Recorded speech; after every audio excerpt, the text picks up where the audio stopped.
Don't you dare move. You feel that against your neck? That's a knife. You struggle or make any noise, then you know what happens. Yeah, you received a bit of training for this, haven't you? Everyone born into a noble family needs to know what to do when facing an assassin. Although, in the end, the advice that they give is a bit silly, isn't it? If the assassin speaks to you, stay calm and don't give them a reason to kill you sooner than they want to. The idea is basically just to stay alive longer and hope for a miracle. But I suppose that miracles do happen, on occasion. So I'd recommend you keep to your training. Stay quiet for now. I'm gonna do something I've never done for any of my targets. I'm gonna take off my mask, show you my face. Shh. Don't forget the knife. But I am flattered that you recognize me. As a potential heir to your house, I know you had to memorize the names and faces of members of rival houses, but I'm a rather minor member of the Blankmont family. Even though my family and yours are bitter enemies, I think most members of your family wouldn't have bothered to remember me. You seem a bit confused. It's really quite simple. I'm the Blankmont's personal assassin. I've been officially adopted into the family as a cover. As you might have guessed, I was sent here to kill you. Technically, you're not next in line to take over the family, but your brother is. Well, let's just be honest. He's incompetent. You, on the other hand, could actually be a threat to the Blankmonts if you were chosen to lead your house instead. I'm sure you're wondering why I'm even telling you all this. If I wanted to kill you, it would be easier to not have ever even woken you up. But that's the thing. I don't want to. When I was assigned to kill you, I did a little spying to understand who you are, what your weaknesses were. Hush, I kill people for money. Spying on you isn't the thing to get upset about here. Anyway, as I watched you, I found myself infatuated. Well, for starters, you're not too bad to look at. Some of your cousins are considered more conventionally attractive, but only because they center their entire lives around their appearance. You have a sort of effortless, subtle beauty about you. Perhaps it takes an assassin to appreciate. Pleasing to the eye, but without drawing undue attention. And then there's your wisdom. The very reason I was ordered to take your life in the first place. You're practical, and you're willing to set aside the unnecessary things that others cling to.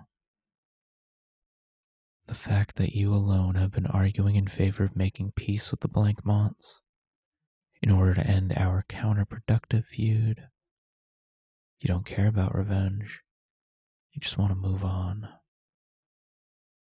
It's a shame that the Blankmonts think that you're lying through your teeth to trick them. I know you really mean it, though. I put on a bit of a show when you woke up to keep you quiet. But the truth is, I don't think I could bring myself to hurt you. It's one thing to snuff out the lives of greedy, cruel nobles who are a threat because of how ruthless they are. But to remove you from the world would be a crime.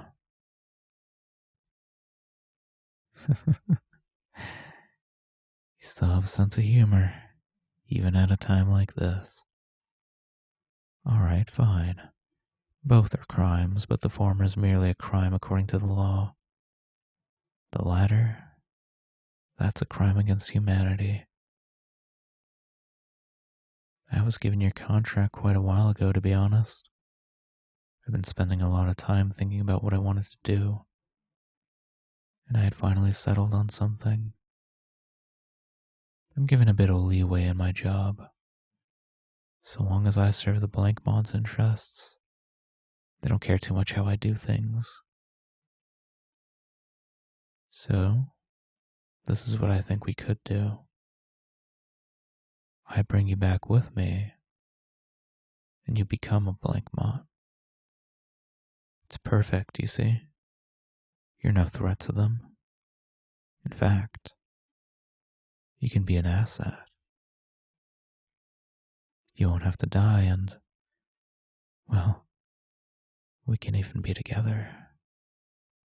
Sure, technically we'd be related if you were adopted into the blank mods.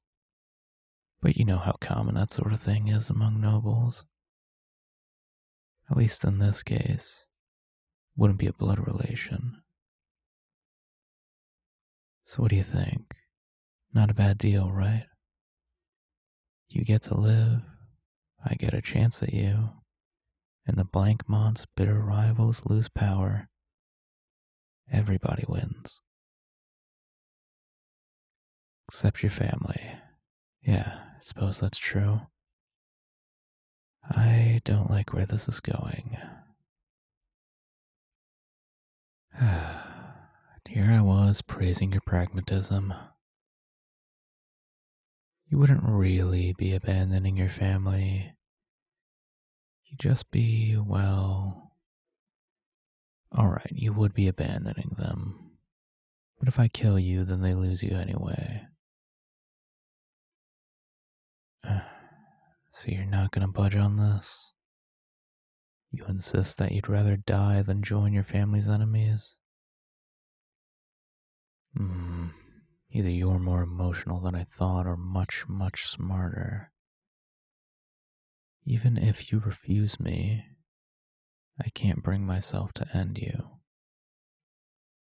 I suppose in that way I'm a bit emotional too. Still, you should really consider what I'm offering. Let's be realistic here. The blank mods are the winning side in this conflict.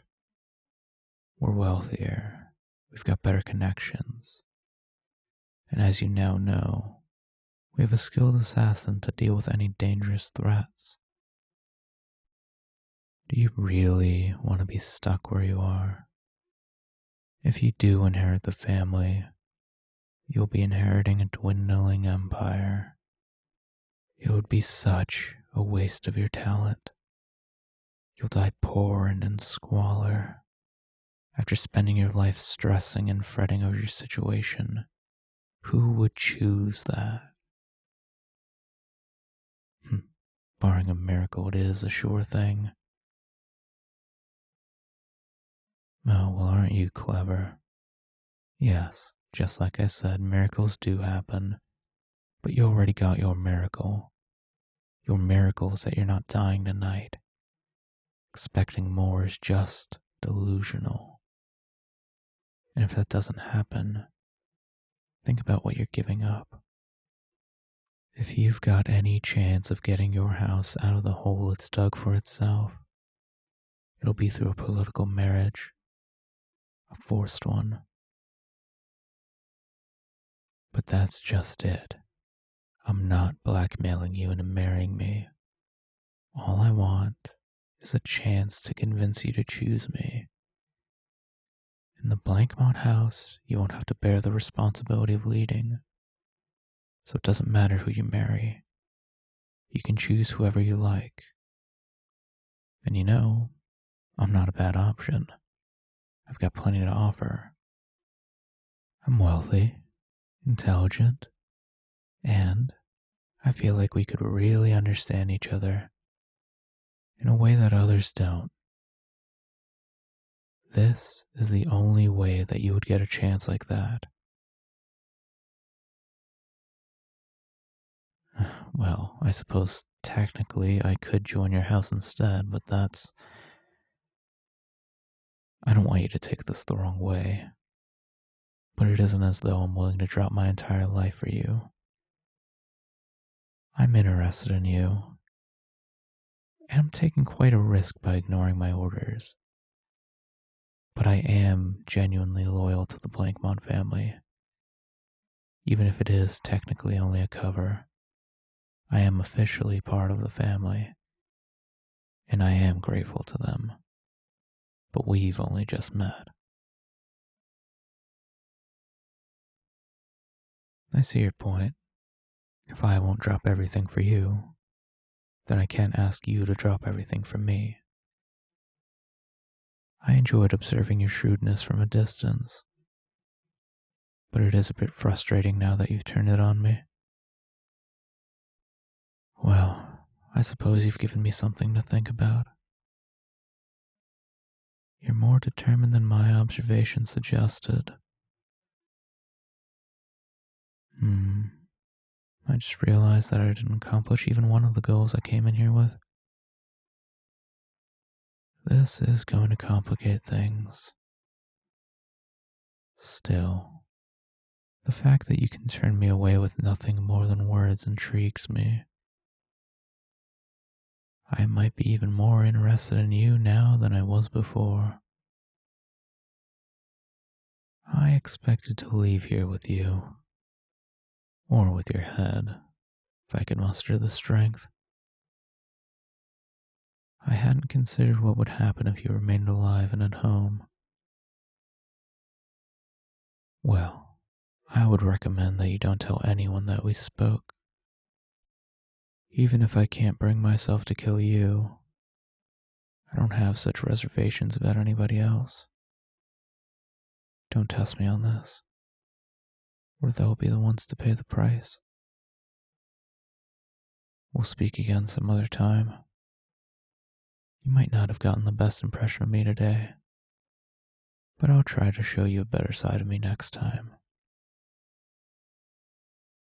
And keep this in mind. At some point, I need you to stop being a potential threat to the blank mods. I can't kill you, but unless we find another way, I may eventually have to resort to kidnapping. I'd suggest you help me find another solution as soon as possible. For now, I bid you good night. I do hope you manage to get some sleep.